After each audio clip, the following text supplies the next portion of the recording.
ఈ స్లీపింగ్ పిల్స్‌తో కూడా నా చిన్నతనానికి దీనికి చాలా దగ్గర రిలేషన్ ఉంది. అదేంట్రా అంటే చిన్నతనంలో నేను ఏదైనా సరే అతిగా ఊహించుకునేదాన్ననమాట. ఏదైనా సరే నాకు అంటే బాలేదు అంటే ఇప్పుడు చిన్న దెబ్బ తగిలినా కూడా అదేదో యాక్సిడెంట్‌లో దెబ్బ తగిలినట్టుగా ఫీల్ అయిపోయేదాన్ని నేను. అప్పుడు నాకొకసారి ఎలర్జీ వచ్చింది. ఎలర్జీ వల్ల చిన్న చిన్న గుల్లలొచ్చినాయి ఒళ్ళంతా. అదేంటో చూపిద్దామని డాక్టర్ దగ్గరికి తీసుకెళ్లారు మా అమ్మోళ్ళు. తీసుకెళ్ళిన తర్వాత ఇది ఎలర్జీ అమ్మ, ఏం కాదని చెప్పి అవిల్ టాబ్లెట్లు రాసిచ్చాడాయన.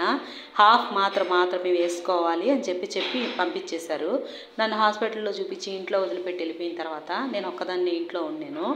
ఇంట్లో ఆడుకుంటా అట్లా ఇట్లా తిరగతా మా అమ్మ హాఫ్ టాబ్లెట్ తీసి పెట్టెళ్ళింది వేసుకోమని చెప్పేసి. నేను ఆ టాబ్లెట్ల దగ్గరికి పోయి ఆలోచించాను.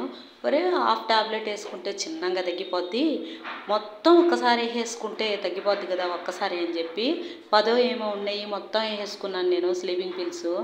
వేసేసుకున్న తర్వాత బాగానే ఉండింది. కొంచెం సేపు ఆగిన తర్వాత నాకు తలంతా తిరిగిపోతుంది. ఏం అర్థం కాలేదు నాకు. నేను అప్పుడు 4th క్లాస్లో ఉన్నాను.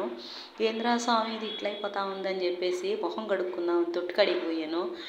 ఇంటి వెనకాల తొట్టు ఉంటేను తొట్టులోకి పోయే లోపల నేను వంగాను ఇట్లా మొహం కడుక్కుందాం అని చెప్పేసి. వంగి మొహం కడుక్కున్నాను, అయినా కూడా తగ్గలేదు. ఆమెను మళ్ళీ జామ చెట్టు ఉండింది మాకు, జామ చెట్టు దగ్గరికి పోయాను. జామ చెట్టు కొమ్మను పట్టుకొని నిలబడదాము అనుకున్నాను నేను.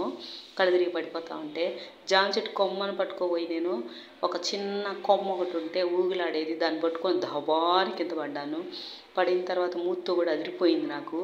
ఇంకా మళ్ళీ ఎట్లయినా సరే మొహం కడుక్కోవాలని మళ్ళీ తొట్టు దగ్గరికి పోయాను.